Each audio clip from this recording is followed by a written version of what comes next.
Around her are her diapers and bottles, which she brought with her, thinking her kids would be close by. She had the diapers and the bottles, but not her kids. They are in North Carolina with her mother, but she's fine now. Willis is dressed fly. Of course, he's from Brooklyn. Of course, he got game and wants to pick me up in the shelter. Then he begins to talk about the flood. Then he begins to say, very carefully, know what I mean? There is something more than storm that killed folk, know what I mean? We can see water so high right here in one section, know what I mean? And right there, where the other income folk live, know what I mean? It was dry as nothing, know what I mean? Everyone I spoke to believes the levees were not destroyed by the storm. No one I spoke to had heard any of the mayor's comments about the reconstruction of the city. No one outside the shelter was watching the president's news conference. Outside, where folks smoke and breathe, a few had gathered around the TV. They laughed when the president talked about jazz funeral and New Orleanian culture. Cher is 32 years old, and her husband wants to move to Dallas where he can get a job. She has 2 children, and they need stability. It makes sense. I don't know how anyone can leave New Orleans, I told her. Then her face and her heart opened. I don't want to go, she whispered. Girl, I know. My people are Palestinian, and if you leave, they won't let you back in. I know. After the streets of New Orleans, the aisles of the shelter, I feel as if I have never danced, as if I've never been touched, as if I will never be touched again. If I am ever touched again, who will be able to secure this levee? Who will catch this flood? What will grow from this water? Can we think about what social justice means? After all, material things are no more. What does it mean to share resources when there aren't any? What is a resource if you can't touch it? If it can be flooded away? I think about how New Orleans is sold for its food, music, culture, and the people sold to social justice. Does the definition change as we're introduced to person after person, as we listen to the elderly, the mothers, the children who aren't speaking? Does meaning become sharper, or does it lose definition?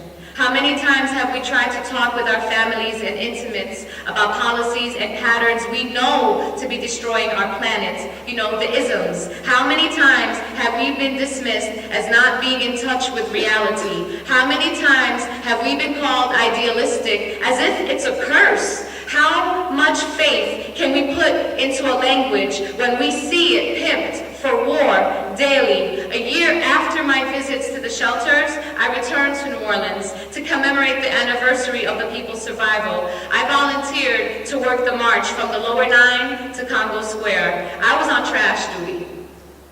Every now and then someone would recognize me and ask me if I was going to get on the mic, but no, I did trash duty all day long.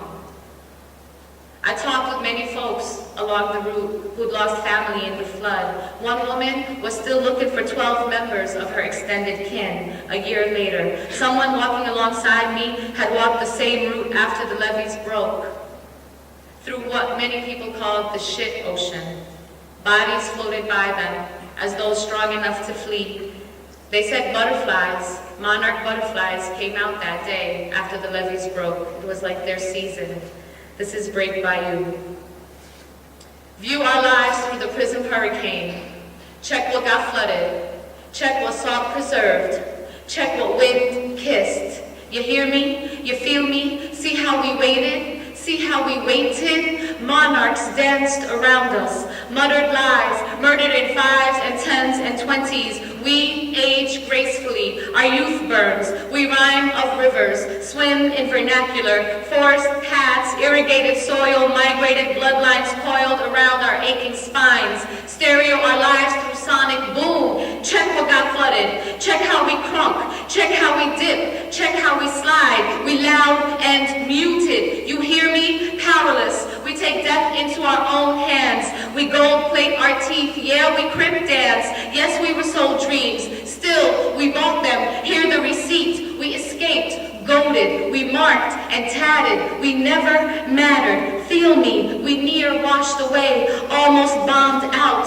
Brass rings us, exploded melody, the rushing of our flesh. We complex, son, resented complexion. Life is quite enough. God is witness. Hear me, feel me, kiss this. And I can report back to you today that the poorest citizens of New Orleans are for the most part locked out of their homes and their cities. Wednesday morning, I walked for nearly half an hour with a woman named Treve down Canal Street. We was going to Rainbow to get some cheap earrings. She'd been evacuated for San Antonio for 2 years and had just come home with her 3 children.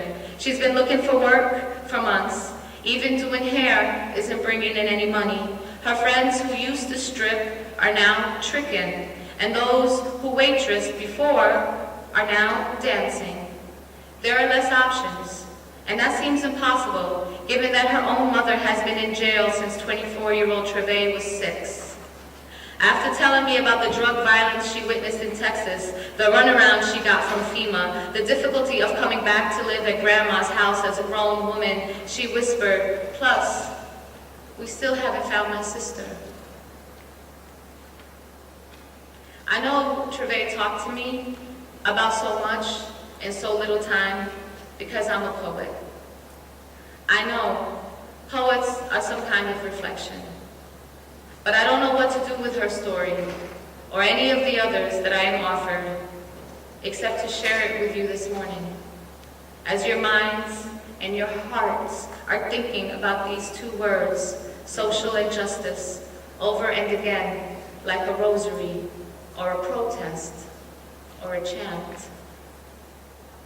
A prayer band is a group of women from New Orleans who leave a church or an institution, authority, and decide to go worship on their own. They call themselves the prayer band. There's something to a city in a nation that creates its own language. There's something to the music of every city, every town that all of us in this room represent. There is something of New Orleans in every city in this country because it is based on slavery, theft of land, exploitation of women, and through it all, the shining carnival of human survival. So I leave you today with my yellow nails, which reminded me of New Orleans, the sun of that city still in my hair and on my skin, and I leave you this poem, A Prayer Band, today, knowing that the saints that come in to save us all are us in the room right now. You look around the room right now, these are the saints who are here to save us. A prayer band. Everything you ever paid for, you ever worked on, you ever received. Everything you ever gave away, you ever held on to, you ever forgot about. Every single thing is one of every single thing